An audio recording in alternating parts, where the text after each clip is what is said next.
दे, मुर्दा रगों में फिर से नई जान डाल दे, मुर्दा रगों में फिर से नई जान डाल दे। तहतो सरा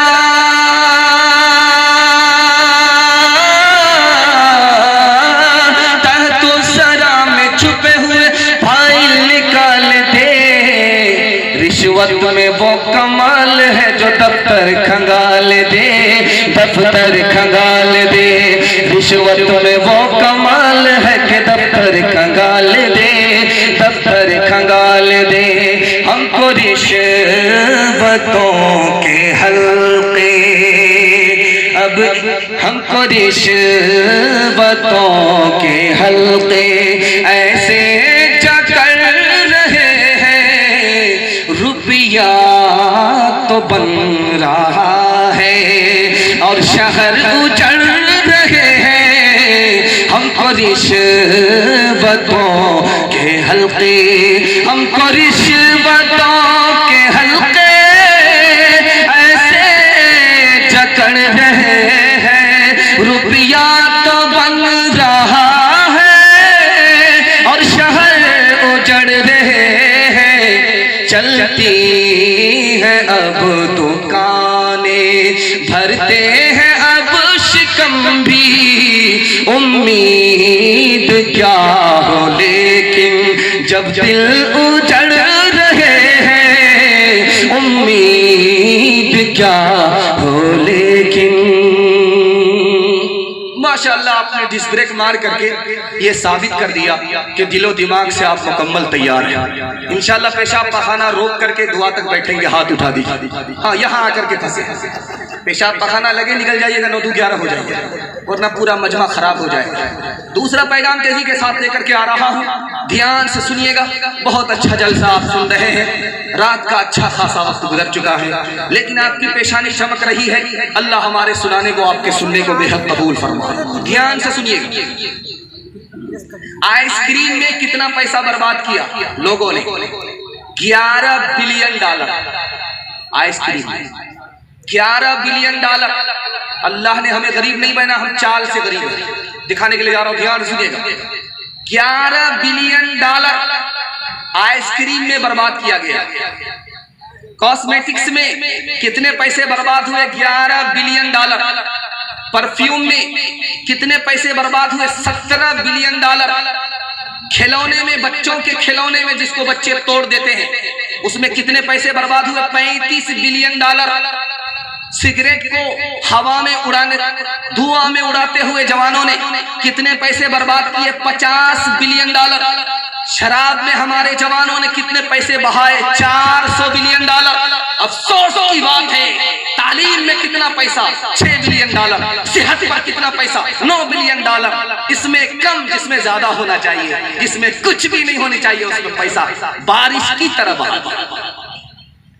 1974 से लेकर के 79 तक में सऊदी अरब फी सेकंड $1,15,000 कमाता था।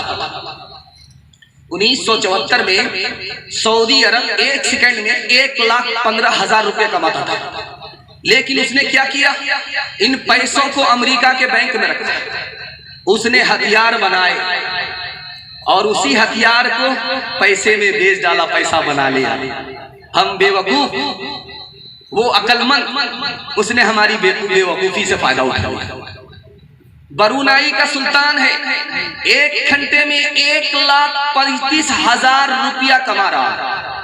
लेकिन जानते हैं उसको शौक हो गया कि शद्दाद का महल बनाना, शद्दाद का महल बनाना, शद्दाद की जन्नत बनानी।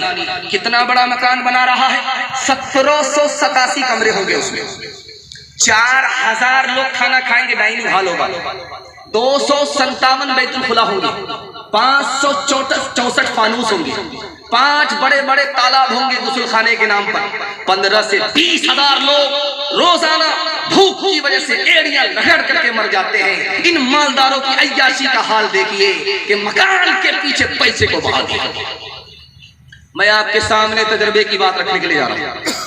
आप जब गुजरते हैं किसी बस्ती से तो बड़ा बंगला नजर आएगा आपको, बड़ी गाड़ी नजर आएगी, आप कैसे नजात पाएंगे, गम से कैसे निकलेंगे। आपको अफसोस होगा, यार इसका मकान बहुत बड़ा है, सबसे गया गुजरा तो मेरा मकान है, मेरे पास तो गाड़ी भी नहीं है, मकान भी नहीं है, देखिए कितना खुशनसीब है, इतना बड़ा मकान है। आपको गम होता है, ये गम कैसे खत्म होगा, मैं राज बता रहा हूं, ध्यान से सुनिएगा। अगर आपके पास मकान नहीं है, आप मकान वाले को मत देखिए। अगर आपके पास गाड़ी नहीं है तो गाड़ी वाले को मत देखिए। 4 चक्का वाले हैं, मोटरसाइकिल वाले को देखिए। मोटरसाइकिल वाले हैं, साइकिल वाले को देखिए। साइकिल वाले हैं, पैदल वाले को देखिए। पैदल वाले हैं, उसको देखिए जिसको पैर तक नहीं है। आपका दिल मजबूत होगा, मेरे परवरदिगार तूने मकान नहीं दिया, दुकान नहीं दिया, गाड़ी नहीं दिया, साइकिल नहीं दिया, कुछ भी नहीं दिया, लेकिन चलने के लिए पैर तो दिया है। दुनिया में तेरे कितने ऐसे बंदे जो पैर तक से महरूम हैं। आपका दिल मजबूत होगा। हमारी परेशानी कहाँ होती है, उससे आपको निकलना। हाथ उठा करके वादा कीजिए, इंशाअल्लाह इस तजर्बे पर अमल करेंगे। बिल्कुल सही जा रहा, हाथ उठाइए। आप आमदनी को मत देखिए कि मेरी इतनी आमदनी होनी चाहिए, इतना इनकम होना चाहिए। आपकी जिंदगी सुकून के साथ कटेगी, मैं राज बता रहा हूं। पैसा को मत देखिए कितना पैसा आएगा, उसकी गारंटी नहीं है कितना पैसा आएगा। खर्च को देखिए, पैसा थोड़ा है थोड़ा खर्च कीजिए, पैसा ज्यादा है ज्यादा खर्च कीजिए। सादगी पर आ जाइए, मैं गारंटी लेता हूं आपको टूटे फूटे घर में वो सुकून मिलेगा जो आदमी को महल में नहीं मिला करता होगा। 2 बात याद रखिए, जितना भी बड़ा मकान बना लीजिए आप, उस मकान के अंदर 2 ऐब जरूर होंगे। पहला ऐब ये होगा, जितना पुराना वो मकान होगा उतना कमजोर होगा, बदसूरत होगा। पहला ऐब देख लीजिए आप, लाल किला को, पुराने किला को देख लीजिए आप, किसी जमाने में बना होगा, कितना खूबसूरत होगा, कितना मजबूत होगा। लेकिन जितना पुराना होता जा रहा है उतना बदसूरत होता जा रहा है। आज के दौर के लोग उसको कबूल करने के लिए तैयार हैं। जो मकान जितना भी खूबसूरत बना लीजिए, जितना पुराना होगा उतना कमजोर होगा, बदसूरत होगा। दूसरा ऐब मकान के अंदर ये है, या तो मकान उस मकीन को छोड़ेगा या वो मकीन मकान को छोड़ करके चला जाएगा। 4 मकसद के लिए आदमी मकान बनाता है। पहला मकसद ये है कि सर छुपाने के लिए जगह मिल जाए, ये मकसद भी ठीक है, सवाब होगा। दूसरा मकसद है कि सर्दी गर्मी से बच जाऊं, ये मकसद भी सही है। तीसरा मकसद है कि मुझे इस मकान में सुकून मिले, ये मकसद भी सही है। चौथा मकसद हराम है कि दूसरा मेरे मकान को देख करके तारीफ करे, ये हराम है, आपको गुनाह होना।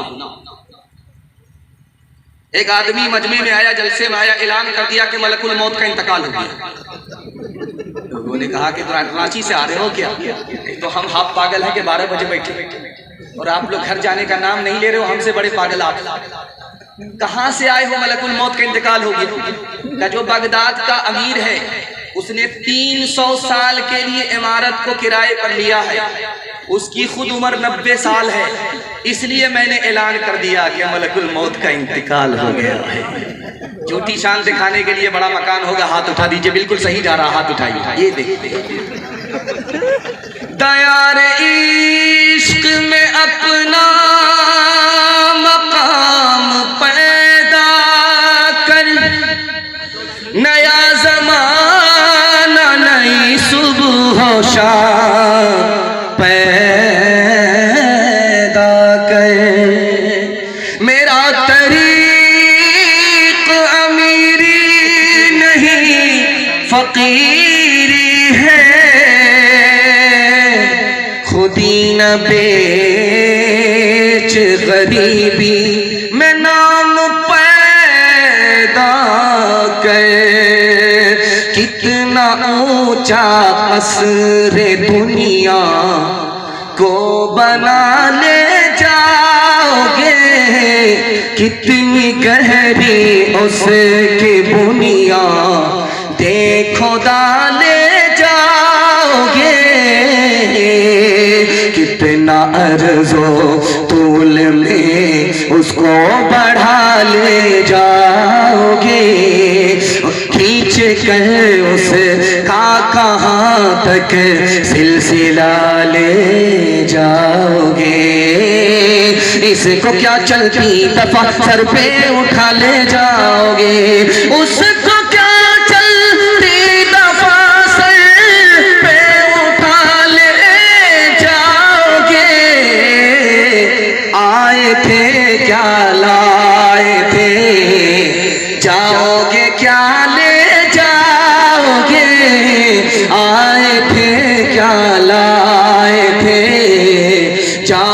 क्या ले जाओगे। बहुत अच्छे माहौल में आपने दूसरे पैगाम का इस्तकबाल किया है। तीसरा पैगाम आपकी खिदमत में लेकर के आ रहा हूँ। ये पूरे जलसे का खुलासा है। सुनने के लिए थोड़ा बहुत तैयार है? दोनों हाथ उठाइए इंशाअल्लाह। हम भी थोड़ा बहुत ही सुना करके चले जाएंगे। ध्यान से सुनिएगा। तीसरा पैगाम आपकी खिदमत में लेकर के आ रहा हूँ।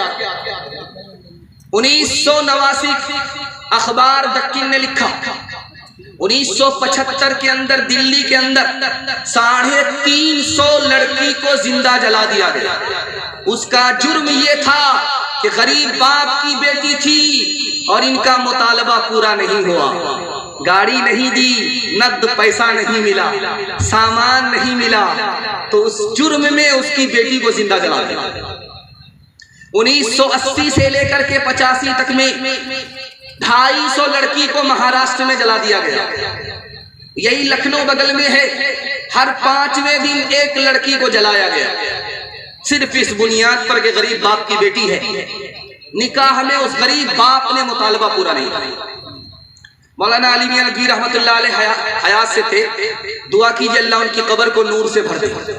उनके पास खत आया, एक गरीब बाप का खत आया कि मुझे अपनी बच्ची का निकाह कराना है और दामाद मुतालबा करता है गाड़ी का, सामान का, रुपया और पैसे का मुतालबा करता है। एक बेटी हो तो यहाँ से वहां से किसी तरह इंतजाम करके हो जाए, मुतालबा पूरा कर दिया जाए। 4 बेटियां हैं, कैसे मुतालबा हम पूरा करें? गरीब बाप हैं, हमें सिर्फ जहर खाने की इजाजत दे दी जाए ताकि इस दुनिया की जिल्लत से अल्लाह मुझे बचाए। दूसरी मिसाल आपके सामने आ रही है। मैं हाथ जोड़ करके इतने बड़े मजमे से कहता हूं, आपको अपनी बेटी को देना है, दिखा करके मत दीजिए, छुपा करके देना है। जो देना है देते रहिए। कौन बाप अपनी बेटी को नहीं देता? शादी के मौके से, रुखसती के मौके से कौन बाप नहीं देता? लेकिन मैं हाथ जोड़ करके आपसे नसीहत करता हूं, देना है छुपा करके दीजिए, दिखा करके मत दीजिए। आप दिखा करके देते हैं, गरीबों की बेटी पर ये बिजली बन करके गिर जाती है। तीसरी बात को याद रखिए, ध्यान से इसको सुनिएगा। हैदराबाद में अरब का शेख आया, 73 साल उसकी उम्र है, 16 साल की लड़की से उसका निकाह हुआ। यही उत्तर प्रदेश है, यहाँ के लोग 62 साल के, 63 साल के बिहार बंगाल जाकर के 16 साल की लड़की से निकाह करते। आप कहेंगे कि वो माँ बाप कितने बेशरम होंगे जिसने अपनी जवान बेटी का गला घोंट दिया और एक बूढ़े से निकाह कर दिया। मैं उस माँ बाप को बेशरम नहीं समझता, मैं सबसे बड़ा गुनहगार इस समाज को समझता हूँ, क्योंकि इसी समाज ने बेटी को बाप के लिए बोझ बना दिया। वो बाप गरीबी का बोझ उठाते हुए बूढ़े से अपनी जवान बेटी का निकाह कर रहा है। वो बाप जिम्मेदार नहीं है, ये समाज जिम्मेदार है।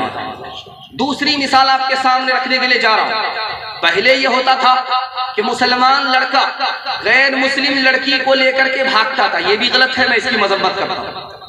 उसके बाद ये होने लगा कि गैर मुस्लिम लड़का मुसलमान लड़की को लेकर के भागने लगा, ये भी गलत है, हम इसकी मजम्मत करते हैं। लेकिन अब कुछ और हो रहा है, मुसलमान लड़की गैर मुस्लिम लड़के को लेकर के भाग रही है, सैकड़ों में नहीं, हजारों में नहीं, लाखों में भाग रही है। और जानते हैं क्यों? 3 वजह से। हम आंख बंद करके रहते हैं, स्क्रीन टच मोबाइल हमारी बेटी के हाथ में, वो किससे बात करती है, कहां जाती है, कहां से आती है, बाप को कोई मतलब नहीं, इसलिए बेटी भाग रही है। और हमको जुनून सवार हुआ स्कूल में पढ़ाने का, आंख बंद करके हमने अपनी बेटी का दाखिला करा दिया, उस स्कूल में कराया जिसमें लड़के भी पढ़ते हैं। इश्क और मोहब्बत में गिरफ्तार होकर के लड़की भाग गई। तीसरी वजह, मुसलमान लड़कों ने मुतालबा रखा, बगैर मुतालबे के निकाह नहीं करेंगे, निकाह को तिजारत बनाया। उस लड़की ने सोचा मुसलमान बिरादरी में रह करके हमारा निकाह नहीं होगा और हम बूढ़ी हो जाएंगी, हमारा बाप मुतालबा पूरा नहीं करेगा, भाग गई। क्या हुआ? ईमान भी गया, आबरू भी। इससे भी हैरत अंगेज मुताला आपकी खिदमत में लेकर के आ रहा हूं, इसको बहुत ध्यान से सुनिए। यह हिंदुस्तान है, हर साल 10 लाख लड़कियों को मारा जाता है। आपने देखा होगा बेटी बचाओ बेटी पढ़ाओ, कुछ नहीं है, ये ऊपर से सिर्फ साइन बोर्ड है, कुछ नहीं है। रिपोर्ट ये है कि 10 लाख लड़कियों को हिंदुस्तान में मारा जा रहा है। यही वजह है कि बरतानिया को देखिए 40 लाख लड़कियां ज्यादा हैं मर्द से, अमेरिका को देखिए 78 लाख औरतें मर्द से ज्यादा, पाकिस्तान को देखिए 1 करोड़ औरत मर्द से ज्यादा, हिंदुस्तान को देखिए मर्द ज्यादा है औरत कम है। क्यों? इसलिए कि अल्ट्रासाउंड रिपोर्ट ने बताया कि पेट में बेटी है, गिरा दिया। डीएम ने निशाना दिया है डॉक्टरों को, नसबंदी कराओ, ऑपरेशन कराओ, हम दो हमारे दो, अगला बच्चा भी नहीं, एक के बाद कभी नहीं, कम संतान सुखी किसान नारा लगता है। बेटा आ रहा आने दो, ई कदर आ कदर, ई कदर आ कदर, ई कदर आ कदर, 1 दर्जन बेटे हो गए, न माँ परेशान न बाप परेशान। जैसे ही 2 बेटी हो गई, अब तीसरी की बारी है तो माँ से ज्यादा बाप परेशान। लगता है कि पिछले साल माँ ने पैदा किया, अगले साल यही बाप पैदा करेगा। मामला वो नहीं है, जो दिल का काला है वो दिखाने के लिए जा रहा है, वो ये है कि बेटा आ रहा है माल आएगा, आने दो बरकत आ रहा है, बेटी आएगी माल जाएगा, अमीर है गरीब हो जाएंगे, गरीब है अमीर नहीं हो सकेंगे। याद रखिए, मैं आपके दिल पर हाथ रख करके आपसे एक सवाल करना चाहता हूँ। आपने पूरे समाज को खुली आंख से देखा है, दिखाइए आप कोई हज करके आया हो वो गरीब हो, दिखाइए आप एक आदमी को नहीं दिखा सकते आप जो हज करके आया हो वो गरीब रहा हो, बल्कि पहले कम मालदार था, हज के बाद ज्यादा मालदार हुआ। इसी तरह निकाह के बाद जो कंगाल था, फूटी कौड़ी जेब में नहीं थी, लेकिन निकाह के बाद वो माला माल हो गया। क्यों? बीवी की किस्मत से अलग कमा रहा है, माँ बाप की किस्मत से अलग कमा रहा है, औलाद की किस्मत से अलग कमा रहा है। अगर मालदार बनना है तो हमारे नबी ने 2 रास्ते बताए, हज करके आ जाओ, निकाह पर निकाह करो, अल्लाह माला माल कर देगा। एक से ज्यादा निकाह करना चाहते हैं, हाथ उठा दीजिए। ये देखिए स्क्रीन वाले का दिखा दिए तो आपकी बीवी दाना पानी सब बंद कर देगा। दिमाग लगा करके उठाइएगा कि कहाँ उठाना है कहाँ नहीं उठाना है। ध्यान से सुनिएगा जो मैं आपके सामने रखने के लिए जा रहा हूँ। बेटे ने बाप से पूछा, अब्बा आपने निकाह किया, आपने कितना पैसा खर्च किया? तो बाप कहता है बेटे से, बेटा मेरा कितना पैसा खर्च हुआ ये तो मुझको हिसाब मालूम नहीं, दूसरे से कर्ज लेना पड़ा और आज तक कर्ज चुका रहा हूँ, कर्ज अदा नहीं हुआ है। शादी से ठीक 1 दिन पहले लड़का लड़की को फोन करता है कि तुम्हारे बाप की औकात है मुझको 4 चक्का दे सके? तो लड़की का जवाब सुनिए, मेरे बाप की तो औकात है तुमको प्लेन देने की, लेकिन तुम्हारे बाप की औकात है एयरपोर्ट बनाने की। तीसरी और आखिरी मिसाल आपके सामने रखने के लिए जा रहा हूं। बेटा चुपचाप रहता है, कुछ नहीं बोलता, इतना बड़ा सियाना। अब वो बाप भूमियार मुंह खोलता है, क्या कहता है कि हमको कुछ नहीं चाहिए, हम तो हाजी साहब है, नमाजी साहब है। लेकिन अगर आप बुलेट दे दीजिएगा तो क्या फर्क पड़ेगा, उस पर आप ही की बेटी आएगी और जाएगी। आपको सामान उमान नहीं चाहिए, डबल डबल दे दीजिएगा, एक दामाद के लिए, एक बेटी के लिए, तो बेटी दामाद ही को काम आएंगे। हमारा क्या है, आपको क्या फर्क पड़ जाएगा? भैंस अगर देना चाह रहे, बच्चे वाली भैंस दे दीजिए, उसका दूध आप ही की बेटी पिएगी। इतना बड़ा सियाना, काम भी निकालना चाह रहा, बदनाम भी नहीं होना चाह रहा। एक भूमियार था, दुनिया छोड़ करके जा रहा था, बेटा को कहता, बेटा अगर पकड़ा जाऊंगा फरिश्ता बहुत पिटाई करेगा, मैं फरिश्ता को भी ठगना चाहता। क्या तुम्हारे बाप की औकात है फरिश्ता को ठग लोगे? 2 मिनट में ठग लोगे। जब मैं मर जाऊं तो मुझको पुरानी कब्र में दफन करना, नई कब्र में दफन मत करना। हुजूर हर नया मुर्दा नई कब्र में जाता, पुरानी कब्र में क्यों जाना चाहते हो? जब फरिश्ता पूछने के लिए आएगा तो कहेंगे अभी तो पूछ करके गए थे, क्या बार बार दिमाग खराब करना। इंसाफ से बताइए, मैं दिल पर हाथ रख करके आपसे पूछता हूँ, ये जो गाड़ी मिली किसको मिली? बेटी दामाद को। ये जो सामान मिला किसको मिला? बेटी दामाद को। ये जो भैंस मिली किसको मिली? बेटी दामाद को। इस बानर बाप को क्या मिला? नाना की हुंडी। ये दूसरे की दुनिया बना रहा है, अपनी आखिरत बर्बाद कर रहा है। इंशाअल्लाह बेटी की शादी फ्री में होगी, बेटा की शादी फ्री में नहीं होगी। हाथ उठा दीजिए, बिल्कुल सही जा रहा है। ये देखिए, अजब माजरा है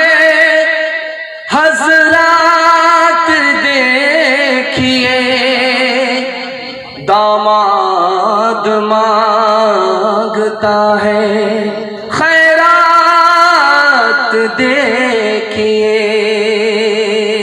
ओ दुनिया वालों छोड़ दो आदत जहेज की, अच्छी नहीं ये रीत रिवायत जहेज की। ओ दुनिया वालों छोड़ दो आदत जहेज की, अच्छी नहीं ये रीत रिवायत जहेज की। ओ दुनिया वालों छोड़ दो आदत जहेज की, अच्छी नहीं ये रीत रिवायत जहेज की। सबसे बड़ा जहेज है ऐ दोस्तो दुल्हन, फिर इसके बाद कुछ नहीं कीमत जहेज की। तो बूढ़े चरागों का उजाला न चला जाए, उजाला न चला जाए। तो बूढ़े चरागों का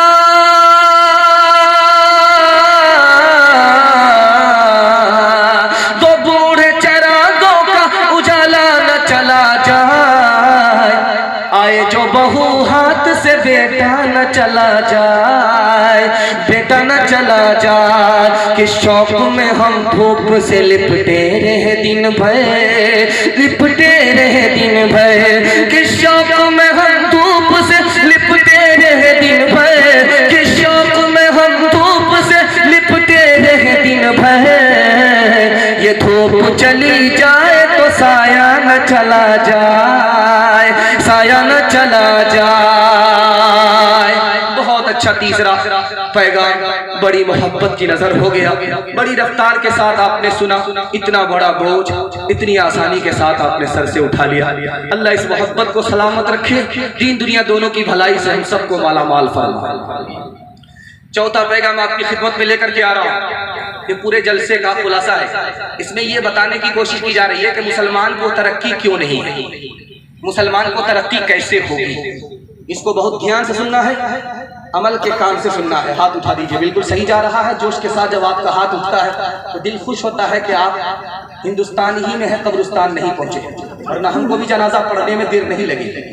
ध्यान से सुनिएगा। चौथा पैगाम आपकी खिदमत में लेकर के आते हैं। शेखुल हिंद रहमतुल्लाह अलैह फरमाते हैं, मुसलमान को दुनिया की भी तरक्की नहीं है, दीन की भी तरक्की नहीं है। दुनिया की तरक्की क्यों नहीं है, दीन की तरक्की क्यों नहीं है? कुरान को मुसलमान ने छोड़ दिया, इसलिए दीन की तरक्की नहीं है। कुरान को पकड़ने पर मुसलमान इज्जत की चोटी पर पहुंचा था, कुरान को छोड़ने के नतीजे में मुसलमान जिल्लत के गड्ढे में आकर के गिरा। कुरान को छोड़ा इसलिए मुसलमान को दीन की तरक्की नहीं है। और दुनिया की तरक्की इसलिए नहीं है कि आपसी इख्तलाफ है, झगड़ा है, इत्तेहाद और इत्तिफाक नहीं है, इसलिए मुसलमान तरक्की नहीं कर रहा। मौलाना वली रहमानी इंतकाल कर गए, दुआ कीजिए अल्लाह उनकी कब्र को नूर से भर दे। उन्होंने कहा कि मुसलमान को दो वजह से तरक्की नहीं है। मरवाड़ी तरक्की कर रहा है, गुज्जर तरक्की कर रहा है, महता तरक्की कर रहा है, तीन समाज तरक्की कर रहे हैं, लेकिन मुसलमान उसमें नहीं है। मरवाड़ी को तरक्की क्यों है? दो वजह से। उसमें जो नीचे गिरता है सब लोग मिल करके उसको संभालते हैं। 100 मरतबा अगर नीचे गिरेगा 100 मरतबा संभालेगा। और मुसलमानों में जो नीचे गिरता है उसको ताना मारता है, जो ऊपर उठता है उसकी टांग खींचते हैं कि बेटा इतनी जल्दी ऊपर जाने की जरूरत नहीं है, बराबर मेरे को। इसलिए उनको तरक्की है, हमको तरक्की नहीं है।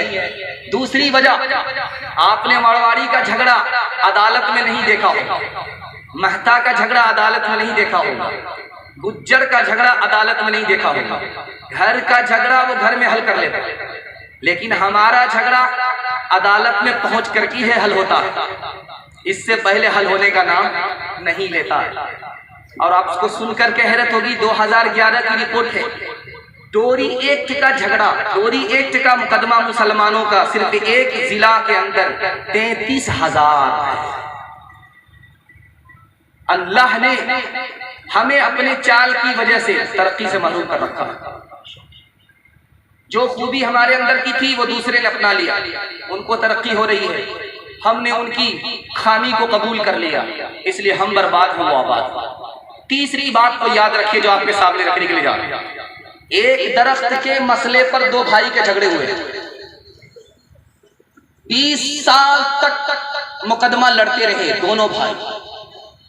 जब फैसला आया अदालत से तो ये फैसला आया दरख्त को काटो, एक हिस्सा एक भाई को दे दो, एक हिस्सा दूसरे भाई को दे दो।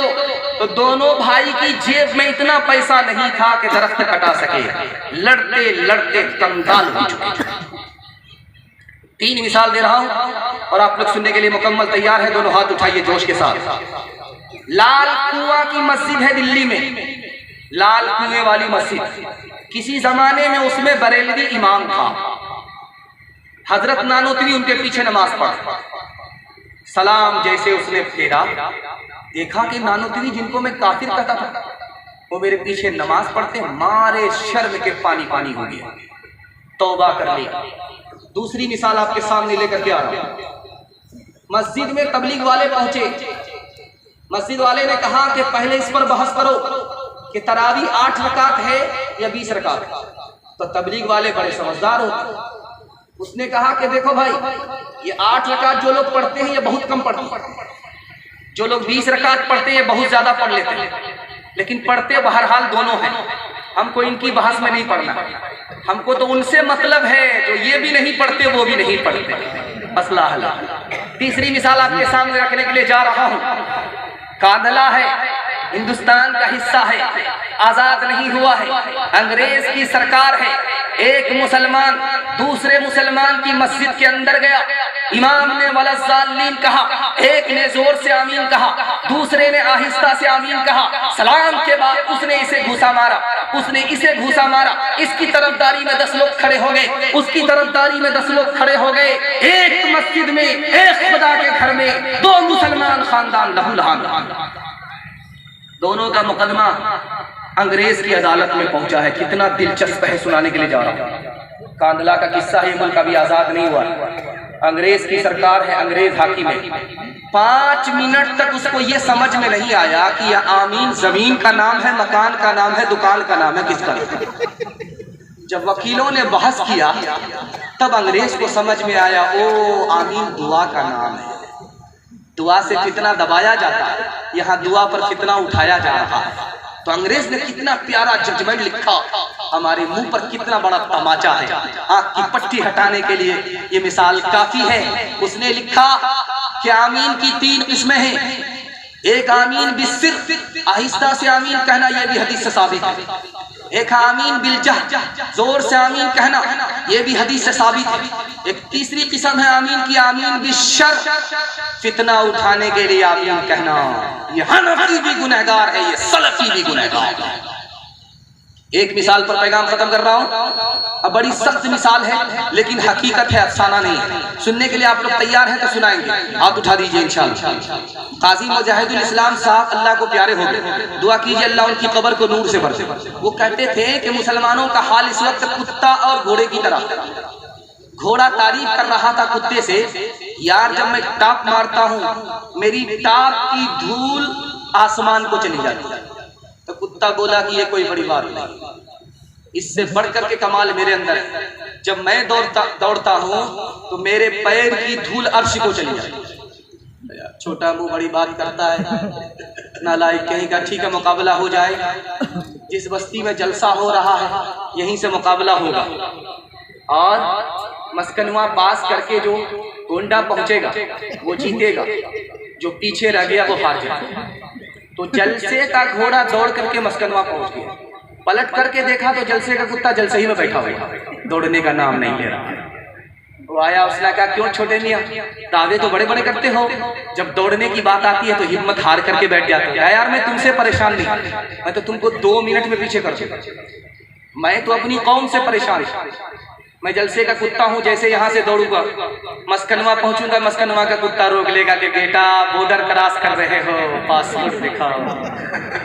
मुसलमानों संभल जाओ, मुसीबत आने वाली है। तेरी बर्बादियों के मशवरे हैं आसमानों में, तेरी बर्बादियों के मशवरे हैं आसमानों में। न समझोगे तो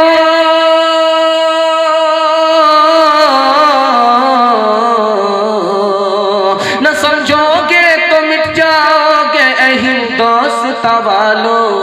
तुम्हारी दास्तां तक भी न होगी दास्तानों में, तुम्हारी दास्तां तक भी न होगी दास्तानों में। अपने आमाल बद थे जिल्लत मिली, हमको दुनिया से कोई शिकायत नहीं। अपने आमाल बद थे जिल्लत मिली, हमको दुनिया से कोई शिकायत नहीं।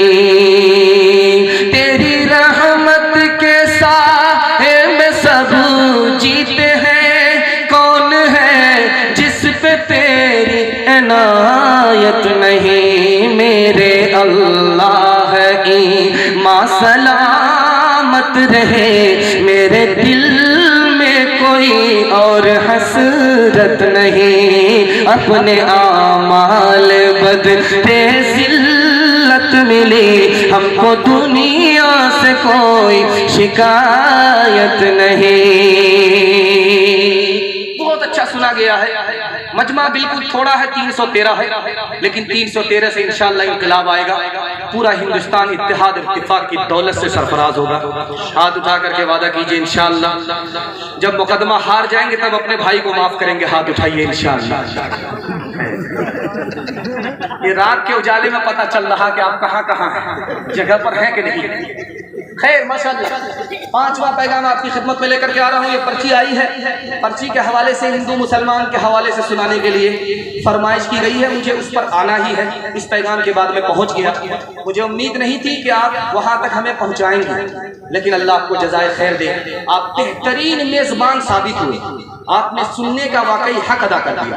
दिल से आज दुआ देता हूँ अल्लाह आपकी हर मुश्किल को आसान फरमाए। ध्यान से सुनिएगा जो मैं आपको सुनाने के लिए जा रहा हूँ। 1906 ईस्वी के अंदर अंग्रेज ने 2 जमात बनाई हिंदू मुसलमान की।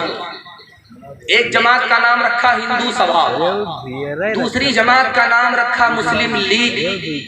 कितना होशियार बंदर था, बिल्लियों को लड़ाने के लिए जमात बना दी। एक जमात का नाम रखा हिंदू सभा, दूसरी जमात का नाम रखा मुस्लिम लीग। मुसलमान खुश हो गया कि मुस्लिम लीग हमारी जमात है, हिंदू खुश हो गया कि हिंदू सभा हिंदू की जमात है। दरअसल ये बंटवारा था 2 बिल्लियों को लड़ाने की स्कीम की। 1903 के अंदर अंग्रेज ने 1903 ईस्वी के अंदर बंगाल को तकसीम किया। एक बंगाल का नाम रखा मशरिकी बंगाल, दूसरे बंगाल का नाम रखा मगरिबी बंगाल। और जब मुसलमानों ने एतराज किया तो मुसलमान को कैसे झूठी तसल्ली दे रहा है, मैंने बंगाल को तुम्हारी खातिर तकसीम किया है ताकि मुसलमानों की तादाद वहां ज्यादा हो, इसलिए मैंने तकसीम किया है। दरअसल ये तकसीम नहीं थी, हिंदू मुसलमान को तादाद के नाम पर लड़ाना था। ध्यान से सुनिएगा। तीसरा नमूना, 1900 ईस्वी के अंदर अंग्रेज ने एक हुक्म जारी किया कि हिंदी में अदालत में दरखास्त कबूल होगी, उर्दू में कबूल नहीं होगी। वहां दोनों को खड़ा होना चाहिए था, हिंदू मुसलमान दोनों को एक साथ खड़ा होना चाहिए था। लेकिन एक तरफ से जश्न मनाया गया, दूसरी तरफ से मातम मनाया गया। दरअसल ये किसी को खुश करना, किसी को गम में मुब्तला करने की प्लानिंग ही नहीं थी, बल्कि ज़बान के नाम पर हिंदू मुसलमान को लड़ाना मकसद था। 3 मिसाल आपके सामने रखने के लिए जा रहा हूं। आप लोग सुनने के लिए तैयार हैं? दोनों हाथ उठाइए इंशाअल्लाह। 3 मिसाल। संस्कृत जबान में सबसे पहले जो तर्जमा किया वो कौन आदमी है? खलीफा अबू जाफर मंसूर है। संस्कृत जबान का जो तर्जमा सबसे पहले किसने किया है? मुसलमान ने किया। संस्कृत को पूरी दुनिया में किसने फैलाया? जबान को किसने फैलाया? जबान संस्कृत है, मुसलमान फैला रहा है। उस बादशाह का नाम खलीफा अबू जाफर मंसूर है। मुसलमान ने जबान से कभी दुश्मनी नहीं की। और आपको सुनकर क्या हैरत होगी, मुसलमान जो आया था कौन सी जबान लेकर के इस हिंदुस्तान में आया था? फारसी जबान लेकर के आया। आज मुसलमानों की बड़ी तादाद कौन सी जबान बोल रही है? फारसी का आता ही पता नहीं। उर्दू तो बोलती, हिंदी तो बोलती, लेकिन फारसी नहीं बोलती। फारसी बाहर की जबान थी, मुसलमानों ने छोड़ दिया। उर्दू मुल्क की जबान थी, मुसलमानों ने पकड़ लिया। इससे बढ़कर के वफादारी क्या हुई? तीसरी मिसाल आपके सामने रखने के लिए जा रहा हूं। जवाहरलाल नेहरू जी ने कहा, मुसलमानों ने, मुसलमान बादशाहों ने इस मुल्क को जो आकर के तरक्की दिया है, वो तरक्की ईरान को हासिल थी, लेकिन मुसलमान बादशाहों ने हिंदुस्तान को अता किया। जानते हैं, जिस वक्त शाहजहां कुर्सी पर बैठा था बादशाहत करने के लिए, तो 4 लाख बीघा लोगों को इनाम में बांटा था। 4 लाख बीघा जमीन लोगों को इनाम में बांट दिया था।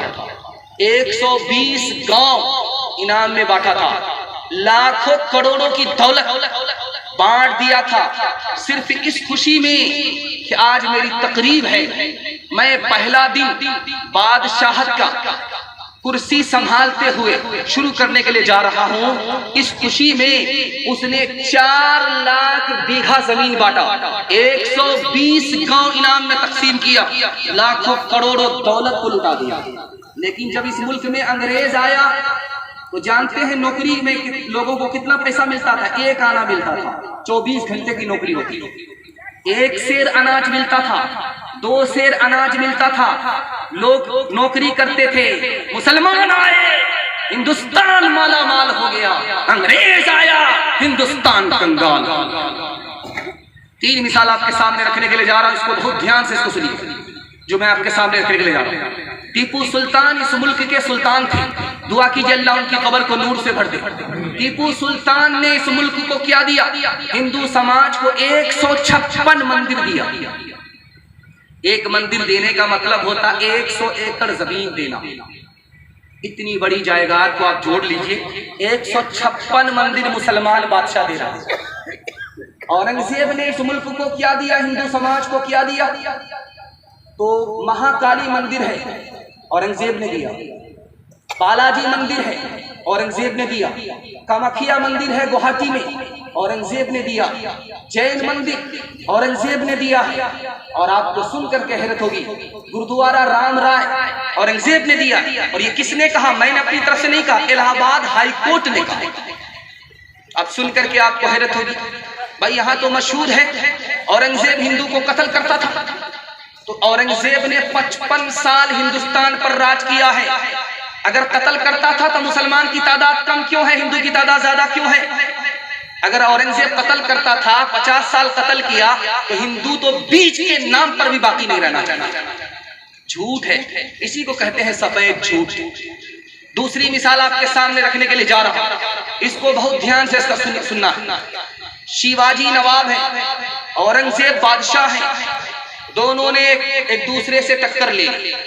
औरंगजेब ने शिवाजी को घेर लिया चारों तरफ। शिवाजी का राशन खत्म हो गया। उन्होंने अपनी माँ से कहा कि अब क्या करें, मेरे खून का प्यासा औरंगजेब मुझको घेर रखा है, राशन खत्म हो गया। तो माँ का जवाब सुनिए, बेटा घबराने की जरूरत नहीं है, औरंगजेब से मशवरा करो। माँ वो मेरे खून का प्यासा है। बेटा तेरे खून का प्यासा जरूर है, लेकिन मुसलमान है, तुमको गलत मशवरा नहीं देगा। अब शिवाजी झंडा लेकर के खड़े हो गए औरंगजेब के सामने। कहा क्या हुआ? का राशन खत्म हो गया। 10 साल के लिए जंग बंद कर लो, राशन का इंतजाम करके फिर मुकाबला करना। सादुल्ला हाथ जोड़ करके खड़ा हो गया, हुजूर 10 साल का आप टाइम दे रहे हैं, वो तो खलीफा हो जाएगा, मुकाबला करेगा, आपकी हुकूमत छीन लेगा। मेरे नबी ने 10 साल के लिए जंग बंद किया था, मैं अपने नबी की सुन्नत पर खड़ा हूं, कोई मुझे शिकस्त नहीं दे सकता। अब देखिए इतने बड़े खून के प्यासे शिवाजी 10 साल के बाद तैयारी करके औरंगजेब पर हमला करते हैं। औरंगजेब ने गिरफ्तार कर लिया, पूछा इनके साथ क्या मामला किया जाए। तो किसी ने कहा कि कट्टर दुश्मन है, इनको हलाक कर दिया जाए। औरंगजेब ने कहा कि नहीं, मैं इनको हलाक नहीं करूंगा। मेरे नबी ने कहा है कौम के सरदार की इज्जत करो, उसको जलील मत करो। इतना खूबसूरत हिंदुस्तान था। मैं आपके सामने रखने के लिए जा रहा हूं 2-3 मिसाल नमूने की। मसनवी किताब है, मसनवी किताब है अमीर खुसरू की। दुआ कीजिए अल्लाह उनकी कब्र को नूर से भर दे। उन्होंने उस किताब में लिखा है कि 99 मुसलमान कश्ती में सफर कर रहे थे, उसमें एक हिंदू था। जब बीच मझधार में कश्ती आई तो डगमगाने लगी, तो मुसलमानों ने ताना मारा कि इसी हिंदू की वजह से कश्ती डूब रही है। तो उसने, जो समझदार मुसलमान था, उसने कहा कि ताना मत मारो, अगर उसे एक गैर मुस्लिम की वजह से कश्ती डूब रही है तो तुम्हारी तादाद 99 है, 99 की वजह से कश्ती पार क्यों नहीं लग रही है? मुसीबत में अपने गिरबान में मुंह डाल करके देखो, दूसरे को ताना मारो। मकामात मजहरी किताब है, उसके सफा 32 पर लिखा है कि एक मुसलमान ने ख्वाब देखा कि जंगल में आग जल रही है, राम जी आग के किनारे हैं, कृष्ण जी आग के अंदर। सवाल पूछा गया, ख्वाब की ताबीर ली जा रही है। मकामात मजहरी किताब है, उस किताब में लिखा है कि उन्होंने कहा कि हुजूर ये जहन्नम की आग है, राम जी भी जहन्नमी है और कृष्ण भी जहन्नमी है, जहन्नम की आग में दोनों हैं। तो मिर्जा मजहर जाने जाना रहमतुल्लाह अलैह ने कहा कि हमारी किताब से उनका कुफ्र साबित नहीं है, उनकी किताब से उनका कुफ्र साबित नहीं है। ये इश्क और मोहब्बत की आग भी हो सकती है, कोई अंदर है कोई बाहर है।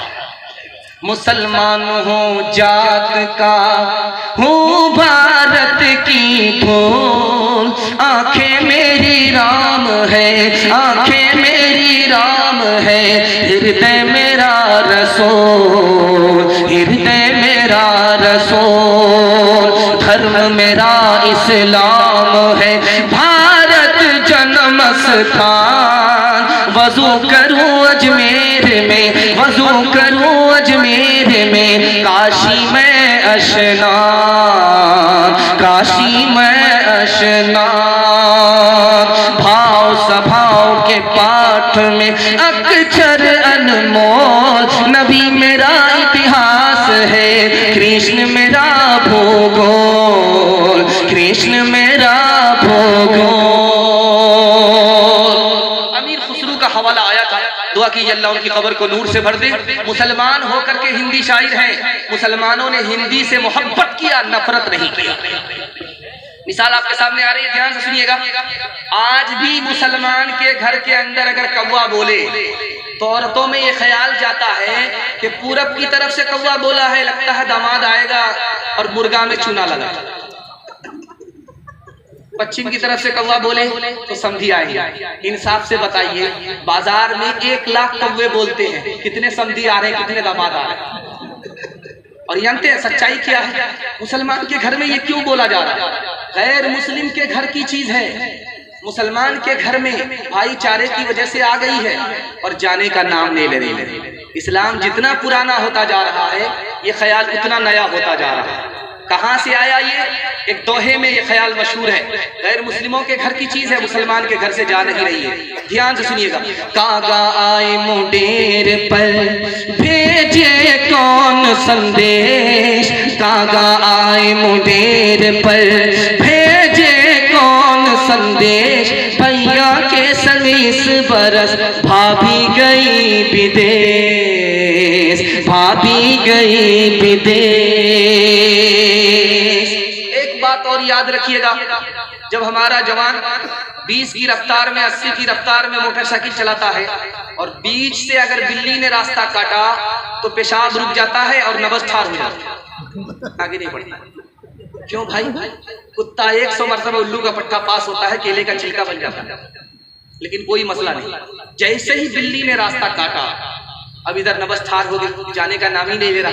20 बार इधर थूक रहा, 20 बार उधर थूक रहा। जानते हैं ये ख्याल गलत है, गैर मुस्लिमों के यहाँ भी गलत है, मुसलमानों के यहाँ भी गलत है। कैसे मैं बताने के लिए जा रहा हूँ। आगे खतरा होगा अपने गुनाह की वजह से, वो खतरा टल जाएगा अपनी नेकी की वजह से। कसूर अपना है, इल्जाम किसको दे रहा है? बिल्ली के ऊपर दे रहा है।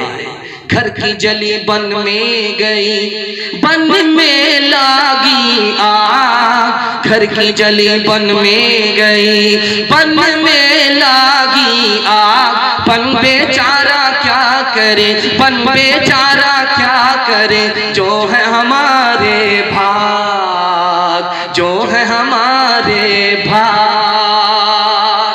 एक ख्याल देखिएगा कि रात में अगर कुत्ता रोता है तो लोग कहते हैं किसी चौधरी का विकेट गिरने वाला है। अल्लाह करे कि ये बला टल जाए, टूटी कौड़ी किसी गरीब को नहीं देता है। ऐसा नहीं है कि रात में कुत्ता रोए किसी चौधरी का विकेट गिर जाए, ऐसा नहीं है। कुत्ता रोता है आसमान से आने वाली बला को देख लेता है, वो आगाह करता है कि गेहूं के साथ घुन पीसा जाता है, अगर इंसान तबाह होंगे तो उसके साथ हम भी तबाह हो जाए। वो खबरदार करता, आगाह करता है। मैं जिस तरह आपके सामने बैठा हुआ हूँ, इसी तरह दिल में मारने वाला एक नंबर का कंजूस मक्खी चूस बादशाह था, फूटी कौड़ी किसी को नहीं देता था, लेकिन हर वक्त इस ख्याल में रहता था कि ये भी मेरी तारीफ करे, वो भी मेरी तारीफ करे। क्या कहता है झूम करके, ये बताओ कि मेरी हथेली में बाल क्यों नहीं है। एक चमचा खड़ा हो गया, पूरा चमचा था सर से लेकर के पैर तक, वो खड़ा हो गया, कहा हुजूर इसका जवाब 1 मिनट में दे रहा हूं। आपकी हथेली में इसलिए बाल नहीं है कि आपका देते देते घिस गया।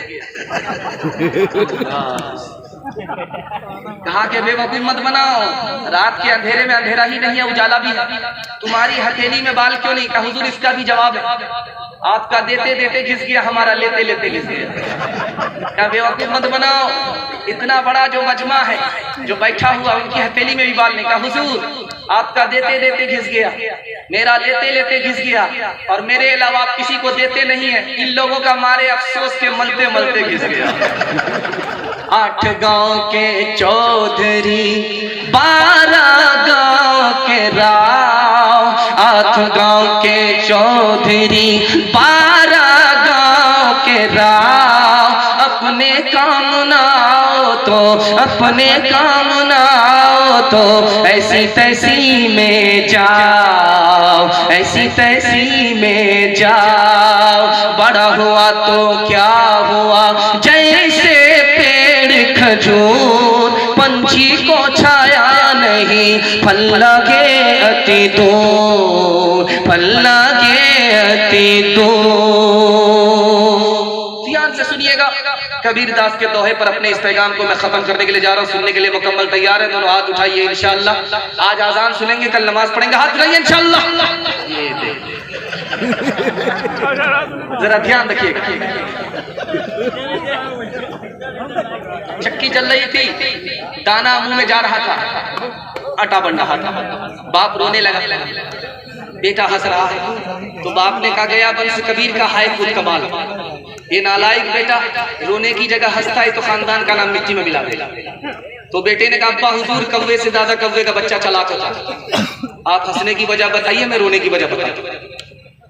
तो बाप ने कहा बेटा सच्चाई यह है कि चक्की चल रही थी, दाना मुंह में जा रहा, कांटा बन रहा था, मुझे अपनी मौत याद आ गई कि ये दुनिया भी चक्की है, इसके 2 पार्ट आसमान और जमीन है, और दाने की जगह इंसान है, ये भी मर करके मिट्टी में मिल गई, मुझे अपनी मौत याद आ गई इसलिए रो रहा था।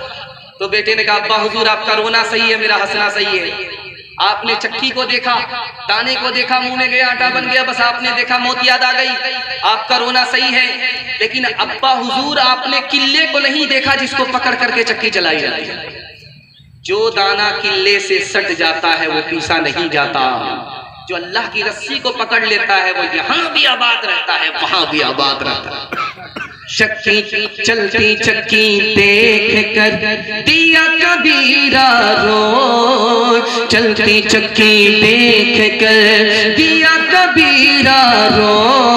2 पाटन के बीच में, 2 पाटन के बीच में साबुत बचान कोई, साबुत बचान कोई। चलती चक्की देख कर दिया कमाल भभाई, कील सहारे जो रहे, कील सहारे जो रहे, वो बाल बाल बच जाए, वो बाल बाल बच जाए। जाको रखे साइया मार न सके कोई, बाल नबी का कर सके, बाल नबी का कर सके। सब जग बैरी हो, सब जग बैरी हो, कश्ती ये जूदी से लगाया तूने, नील में गर्क से मूसा को बचाया तूने, शिकम माही में यूनुस को जिलाया तूने, चरख पे हजरत ईसा को उठाया तूने, सर उठाते थे तकब्बुर से जो अस्हाबुल फील, भेज कर तूने अबाबील किया दम में जलील, आज अदना है या रब तेरी रहमत की दलील, आग गुल हो गई जब डाले गए उसमें खलील, आज अदना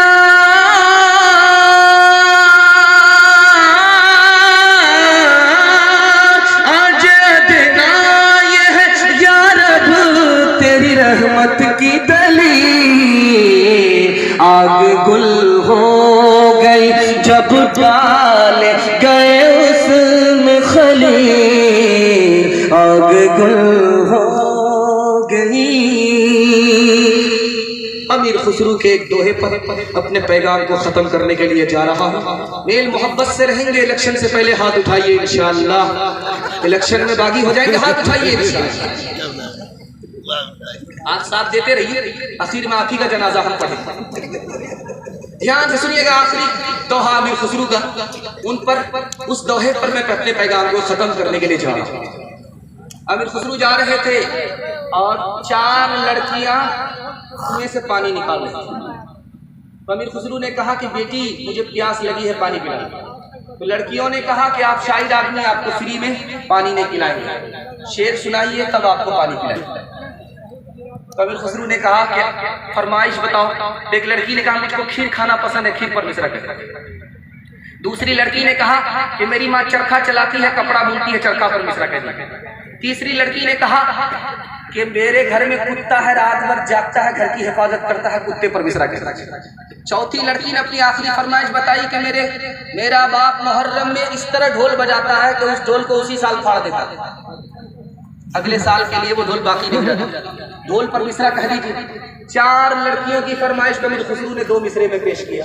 खीर पकाई जतन से चरखा दिया जला, खीर पकाई जतन से चरखा दिया जला, आया कुत्ता खा गया, आया कुत्ता खा गया, बैठ के ढोल बजा, ला पानी पिला, कोई हिंदू हो के मुस्लिम सभी एक डगर के राही, ये वतन ही अपना धन है, इसी के हैं हम सिपाही, कोई हिंदू हो के मुस्लिम, कोई हिंदू हो के मुस्लिम सभी एक डगर के राही, ये वतन ही अपना धन है, इसके है हम सिपाही, रह साथ साथ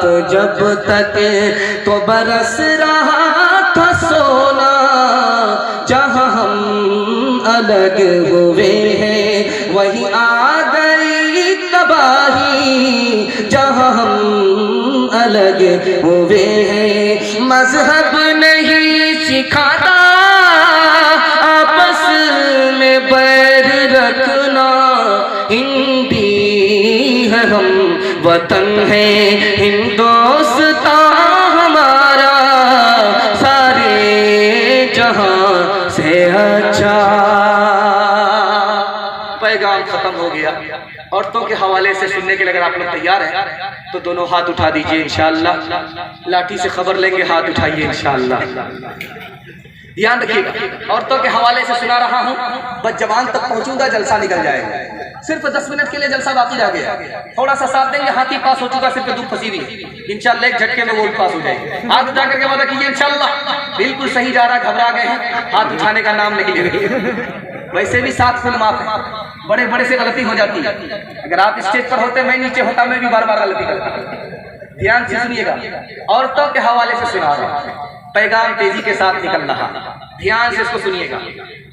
70% औरत को तलाक पड़ रही है। कौन सी औरत को तलाक पड़ रही है? जो पर्दे से बाहर। 70% औरत खुदकुशी कर रही है। कौन सी औरत? जो पर्दे से बाहर। मर्द को शक हो गया, तलाक दे दिया, अब उसके बाद उसको कोई सहारा नहीं मिला, खुदकुशी कर लिया। 70% तलाक, 70% खुदकुशी। सुन करके हैरत होगी। स्कूल में बच्चा आता है दाखिला लेने के लिए, उस बच्चे के माँ का नाम है, उस बच्चे की माँ का नाम तो लिखा जा रहा है रजिस्टर में, बाप का नाम नहीं लिखा जा रहा। किसी मुल्क में 40% बच्चे नाजायज बच्चे, किसी मुल्क में 50%, किसी मुल्क में 80% बच्चे स्कूल में नाम लिखा रहे हैं, माँ का नाम लिखा रहे हैं, बाप का नाम नहीं लिखा रहे।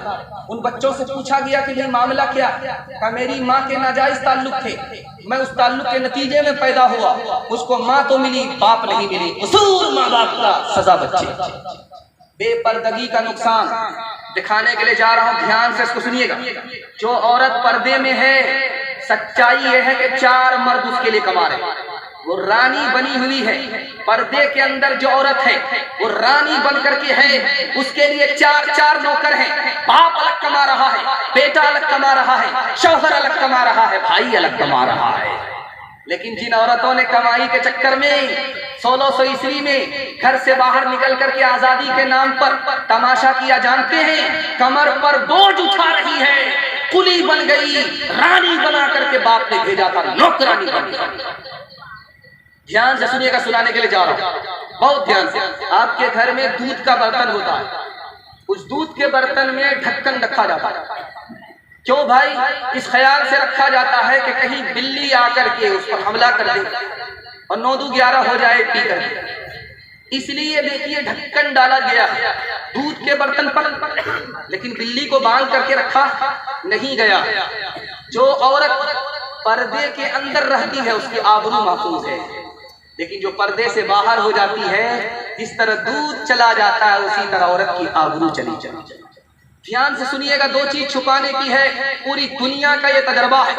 मेरी उम्र नहीं है कि मैं आपको तजर्बा बताऊं, लेकिन तजर्बात किताब में लिखे जाते हैं, उसकी रोशनी में मैं आपको तजर्बा बता रहा हूं। 2 चीज छुपाने की है, दौलत छुपाने की है, औरत छुपाने की है। जब दौलत छुपती नहीं दिखा दी जाती है तो लूट ली जाती है। आदमी भीख का कटोरा सड़कों पर लेकर के आ जाता है, बर्बाद हो जाता है। लेकिन औरत छुपाने की है दौलत से ज्यादा। क्यों? दौलत गई, अगर नाना की किस्मत से गई है, नवासी की किस्मत में है तो आएगी, लेकिन औरत की आबरू जाएगी तो कभी वापस नहीं आएगी। इसलिए दौलत से ज्यादा औरत छुपाने की चीज है कि जाएगी तो कभी वापस नहीं आएगी। एक बात खास तौर पर याद रखिए, मैं आपके सामने बैठा हुआ हूँ, शेरवानी पहन करके हूँ, और इसके नीचे बंडी पहना हुआ हूँ, उसके नीचे कुर्ता है, तीनों के अंदर जेब है। पहली जेब के अंदर मैंने छोटा नोट रखा है, उसके नीचे दरमियानी नोट रखा है, उसके नीचे जो सबसे बड़ा नोट है वो मैंने रखा है। क्या मतलब हुआ कि जो सबसे बड़ा नोट होता है उसको सबसे नीचे छुपा करके रखा जाता है। तुमको दौलत की कदर है, औरत की कदर नहीं है। ध्यान से सुनिएगा, तीसरा नमूना आपकी खिदमत में लेकर के आता है, बहुत ध्यान सुनिएगा। शादी के 5 महीने के बाद बच्चा हुआ तो शौहर कहता है बीवी से इससे पहले बच्चा हो गया, तो औरत का जवाब सुनिए, वो कहती है कि वक्त के बाद शादी हुई तो वक्त से पहले बच्चा नहीं होगा। ध्यान से सुनिएगा, अदालत में औरत आई, एक बच्चा उसका 12 साल का, एक बच्चा उसका 8 साल का, एक बच्चा उसका 2 साल का। तो हाकिम ने कहा कि ये तीनों बच्चे तुम्हारे हैं? कहा कि हाँ। कहा तुम्हारे शौहर को इंतकाल किए हुए कितने साल हुए? कहा 14 साल। कहा जो 12 साल वाला बच्चा ये तो समझ में आता है कि तुम्हारा, या 8 साल का बच्चा 2 साल का बच्चा तुम्हारा कैसे हुआ? कहा शौहर मरा है, मैं जिंदा।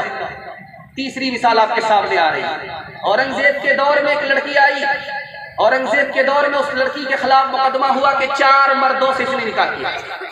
औरंगजेब ने बुला करके कहा नालायक लड़की, तुमने औरत होकर के 4 मर्दों से निकाह किया। उसने कहा कौन सा गलत काम किया? जलसे में गई थी, गोंडा बस्ती में जलसा हो रहा था, मसला सुना था, उस पर अमल किया। औरत हाथ पकड़ कर सर पर बैठ गए कि चोरी भी कर रही है, सीना जोरी भी कर रही है। क्या क्या मसला सुना था? का मसला ये सुना था कि लोग जिना क्यों करते हैं जबकि 4 शादी की इजाजत है। तो कहा कि ये मर्दों के लिए कहा था कि औरत के लिए कहा? तो मैं यहीं तक सुन पाई, उसके बाद तो पूरी कचौड़ी खाने के लिए होटल में चली गई, इससे आगे नहीं सुनी। औरंगजेब ने कहा कि आइंदा पूरा मसला सुनना, आधा तीतर और आधा बटेर मत करना। आखिरी मिसाल पर पैगाम खत्म कर रहा हूँ, आप लोग मुकम्मल सुनने के लिए तैयार हैं? दोनों हाथ उठाइए इंशाअल्लाह। एक्सीडेंट हो रहा है, हादसा हो रहा, हादसे में औरत की उंगली कट गई, वो आसमान और जमीन को एक करने लगी। और याद रखिए 47% मर्द पागल हो रहे फिल्मी हीरोइन बीवी की वजह से। 52% मर्दों ने जापान में ये कहा कि मैं मर्द होने पर खुश नहीं हूं। क्यों? पहली तारीख में तनख्वाह की मालिक बीवी हो जाती है। बीवी के आजकल क्या किरदार है मैं आपके सामने रखने के लिए जा रहा हूं। ध्यान से सुनिएगा। उंगली कट गई, तमाशा कर रही है, आसमान और जमीन को सर पर उठा रही है। लोगों ने कहा कितने लोगों की जान चली गई, कितने की गर्दन कट गई, कितने जख्मी पड़े हैं, खामोश हैं। तुम्हारी एक उंगली कट गई, तुम आसमान और जमीन को उठा रही हो। का मेरा बहुत भारी नुकसान हुआ है, मेरी वो उंगली कट गई है जिससे मैं अपने शौहर को नचाया करता था। मेले में घूमती है, चेहरा है बेनकाब। मेले में घूमती है, होटल में बैठ बैठ के खाती है नाश्ता। आंचल गिरा के सर से ये चलती है रास्ता।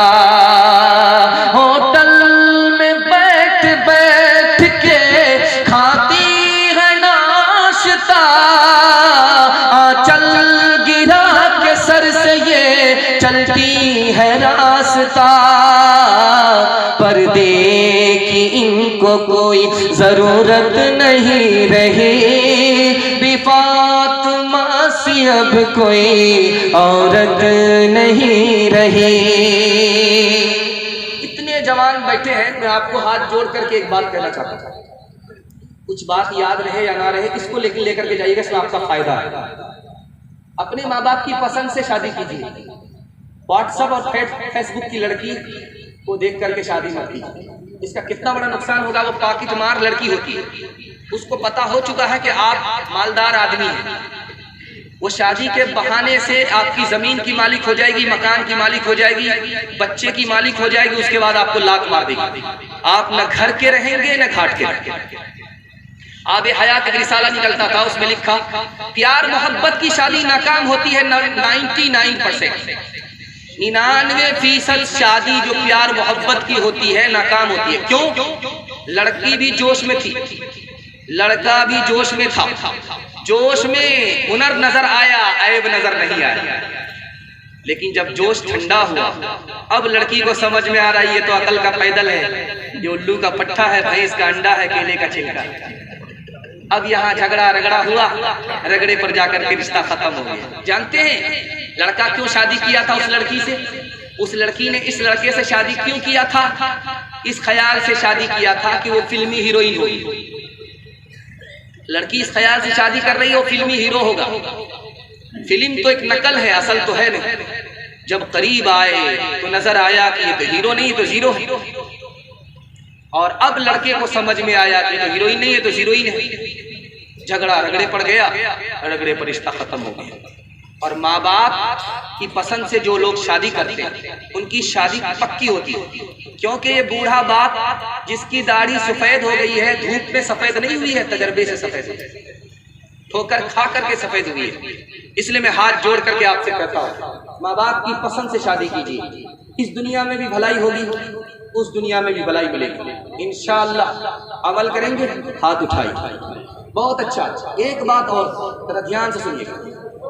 डीजे पर डांस चल रहा था, फातिमा नाम की लड़की डीजे पर डांस कर रही थी। उसने एक मिसरा पढ़ा, खुदा जाने के किस्मत में हमारी क्या लिखा होगा, खुदा जाने कि किस्मत में हमारी क्या लिखा होगा। एक जवान खड़ा हुआ कि तुम्हारी किस्मत में क्या लिखा है तो तुमको मरने के बाद खुदा बताएगा, लेकिन तू फातिमा होकर के डांस कर रही है, किस्मत मालूम कर रही, मैं तुम्हें अभी बता देता कि तुम्हारी किस्मत में क्या लिखा हुआ। तुम मिसरा पढ़ो, मैं तुम्हारे मिसरे का जोड़ा लगाता। तो लड़की ने मिसरा पढ़ा है, खुदा जाने के किस्मत में हमारी क्या लिखा होगा। वो लड़का आकर के जवाब देता है, गले में तो लानत का, गले में तो लानत का, सवारी को गधा होगा। गले में तो लानत का, सवारी को गधा होगा।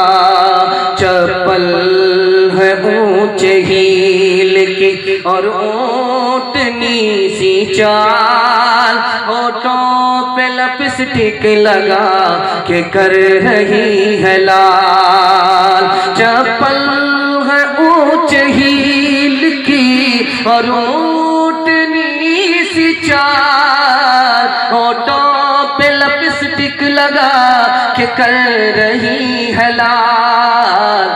शौहर के सामने कोई जीनत नहीं रही, फातिमा सी अब कोई औरत नहीं रही। जवान लोग तैयार हो जाइए, आपको सुनाने के लिए जा रहा हूँ। इस पैगाम की हिफाजत कर लीजिए। 1 साल में आपको 10 साल के बराबर तरक्की होगी। हाथ उठा करके वादा करे हमारा जवान। भूल से बूढ़े लोग हाथ मत उठाइएगा, आप लोग जलसे की दुआ से भी जवान होने वाले नहीं। हाँ, सीधा जन्नत में जाकर के जवान हो। जवानों के हवाले से पैगाम आ रहा, ध्यान से इसको सुनिएगा, जो मैं आपकी खिदमत में लेकर के आ रहा हूँ। अल्लाह के रसूल की अदालत में एक जवान शराब की बोतल लेकर के आया। या रसूल अल्लाह, मैं मुसलमान हूँ, इसको हराम समझता हूँ, पीता नहीं हूँ, लेकिन डॉक्टर ने कहा है कि पियोगे नहीं तो बीमारी का इलाज नहीं होगा, इसलिए पी रहा हूँ। अल्लाह के रसूल ने कहा कि वो डॉक्टर गलत है, शराब बीमारी है, बीमारी बीमारी को फैलाती है, इलाज नहीं होता। जवान दारू की बोतल लेकर के पास कर रहा, हजरत उमर आगे आ रहे हैं, कमर में दुर्रा है। जैसे ही जवान ने देखा हजरत उमर को तो नबस्ठार हो गई कि आज अल्लाह ही बचाए। दिल दिल में कहता है कि मेरे परवरदिगार, आज उमर ने अगर देख लिया, सवाल कर दिया, मैं फंस गया तो इतने कोड़े पड़ेंगे कि जनाजा उठ जाएगा। दिल दिल में कहता है मेरे परवरदिगार, आज इज्जत आबरू को ही बचा सकता है। हजरत उमर तेज तेज कदम आ गए। तो जवान, तुम्हारे हाथ में क्या है? कहा कुछ नहीं है। तो दिखाओ। मैंने देखा है कि दारू की बोतल है। ढक्कन खोल करके हजरत उमर ने देखा, अल्लाह ने उस जवान की तौबा कबूल फरमा ली थी। अल्लाह ने शराब को सिरका बना दिया। दस्तरखान लगा हुआ है, जाम रखा हुआ है। नौकर को मालिक कह रहा, जल्दी से जाओ, चखना लेकर के आओ। चखने के बाद शराब का मजा ही कुछ और होता है।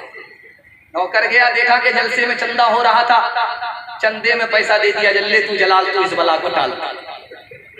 उसके बाद खाली हाथ वापिस पहुंचा तो मालिक ने कहा, अरे कमबख्त कहीं के तुम्हारे चखने के चक्कर में कब से जाम लेकर के बैठा हुआ हूँ। कहा हुजूर, मैंने चंदे में दे दिया।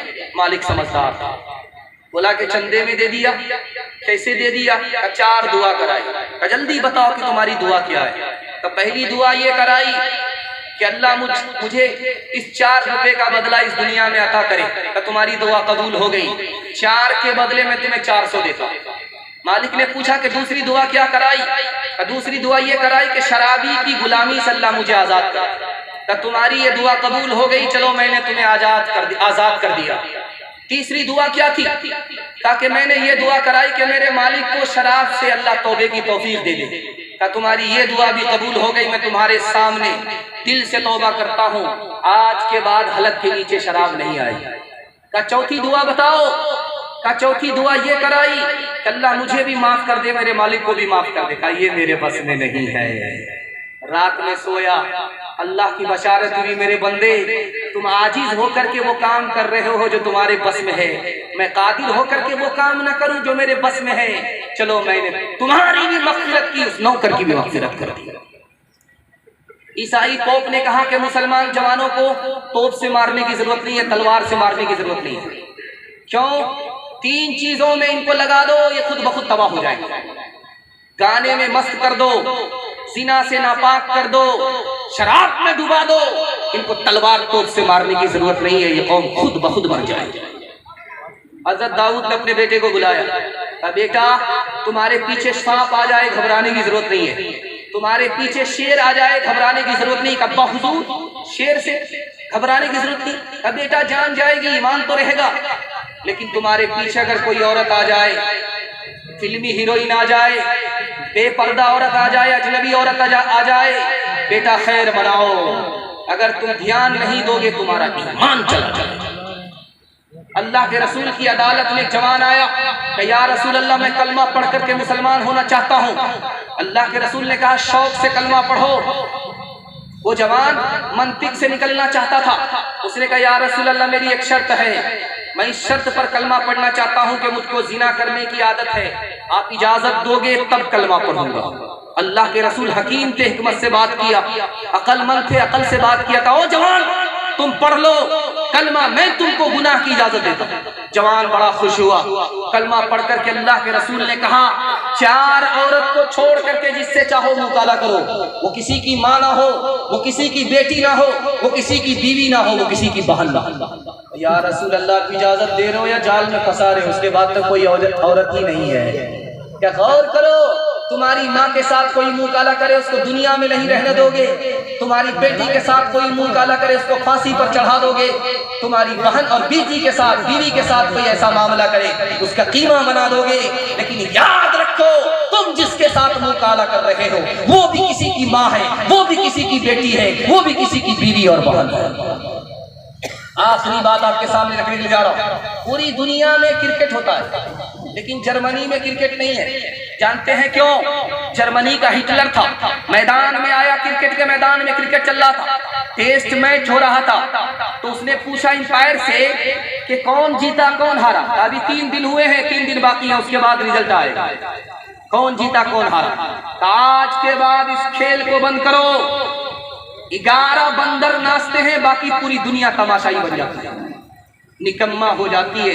आज के बाद इस मुल्क में यह खेल नहीं होगा।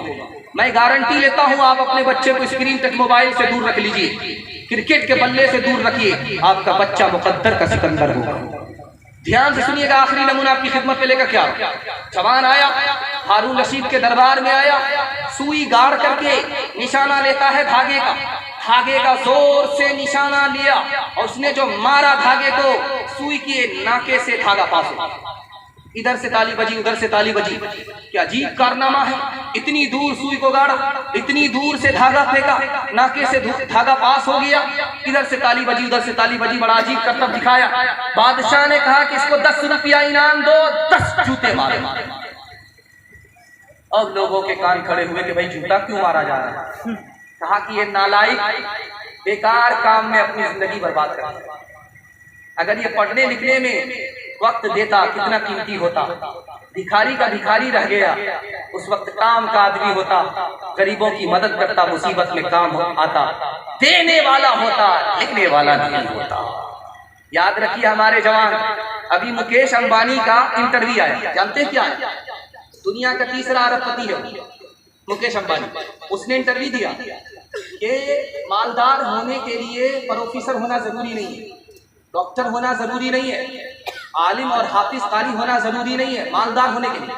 मालदार होने के लिए इतना काफी है कि वक्त आदमी बचा ले, उससे ज्यादा कोई मालदार नहीं हो सकता। 3 चीज जाने के बाद आती नहीं है। जो बात जबान से निकली वो वापस नहीं आएगी, जो कमान से तीर निकला वो वापस नहीं आता, जो वक्त निकल जाता है वो कभी वापस नहीं आता।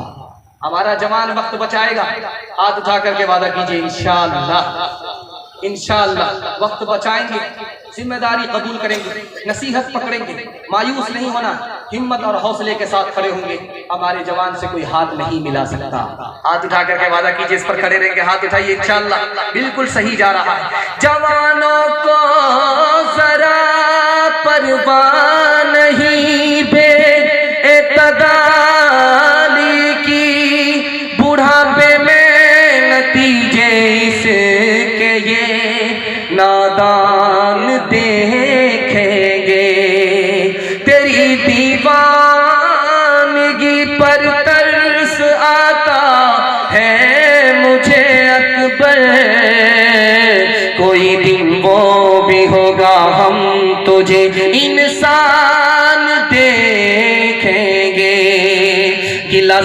में जो डूबे फिर न उभरे जिंदगानी में, हजारों बह गए इन बोतलों के बंद पानी में। न कर बर्बाद अपनी जिंदगी बोतल के दीवाने, वो काटेगा बुढ़ापे में जो बोता है जवानी में। ये दारू का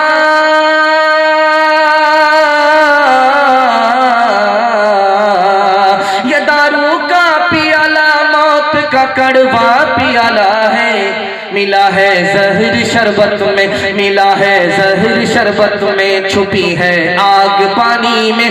मिला है जहर शरबत में, छुपी है आग पानी में। कौम से मैं की सिफारिश क्या करूं, कौम से मैं की सिफारिश क्या करूं, नेक को शैतान कर देती है ये।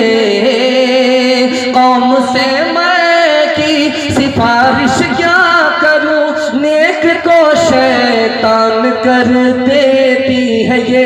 एक जौहर है फकत उसमें मुफीद, खुदकुशी आसान कर देती है ये। नफ्स के ताबे हुए ईमान रुखसत हो गया, वो ज़नाने में घुसे मेहमान रुखसत हो गया। मैं उन्होंने पी अब उनके पास क्यों कर दिल लगे, मैं उन्होंने पी अब उनके पास क्यों कर दिल लगे। मैं उन्होंने पी अब उनके पास क्यों कर दिल लगे। मैं उन्होंने पी अब उनके पास क्यों कर दिल लगे। जानवर एक रह गया, इंसान रुखसत हो गया। जानवर एक रह गया, इंसान रुखसत हो गया। हमारा जवान वादा करे, जलसा खत्म हो रहा है, इंशाअल्लाह आज गुनाह करेंगे, कल फुर्सत से तौबा कर लेंगे। हाथ उठाइए, बिल्कुल सही जा रहा। ये देखिए 3 वादा कीजिए आपका जलसा जिंदगी भर के लिए कामयाब हो जाएगा। अल्लाह की इबादत करेंगे, हाथ उठाइए। रसूलुल्लाह की इताअत करेंगे, हाथ उठाइए। मखलूक की खिदमत करेंगे, हाथ उठाइए। मैं राज बता रहा हूँ, आप तजर्बा करके देखिए। आपके घर में 3 वजह से आफत आती है। गुनाह करेंगे, आफत आएगी। हराम कमाएंगे, आफत आएगी। गलत माहौल में रहेंगे, आफत आएगी। तीनों से तौबा करके देखिए, कभी आफत नहीं आएगी। हाथ उठा करके वादा कीजिए, गुनाह नहीं करेंगे, गलत नहीं कमाएंगे, गलत माहौल में नहीं जाएंगे। न किताबों से, नवाजों से, नजर से पैदा। दीन होता है बुजुर्गों की नजर से पैदा। नहीं सीखा इन्होंने दीन रहकर शेख के घर में, पले कॉलेज के चक्कर में, बड़े साहब के दफ्तर में थे, केक के चक्कर में तो रोटी भी गई, बड़ी शेख की ताकत में थे तो छोटी भी गई। न मानी बात वाइज की, थे पतलून के चक्कर में तो लंगोटी भी गई। वाखिरु दावाना अनिल हम्दुलिल्लाहि रब्बिल आलमीन। दुआ कर लीजिए। अल्लाह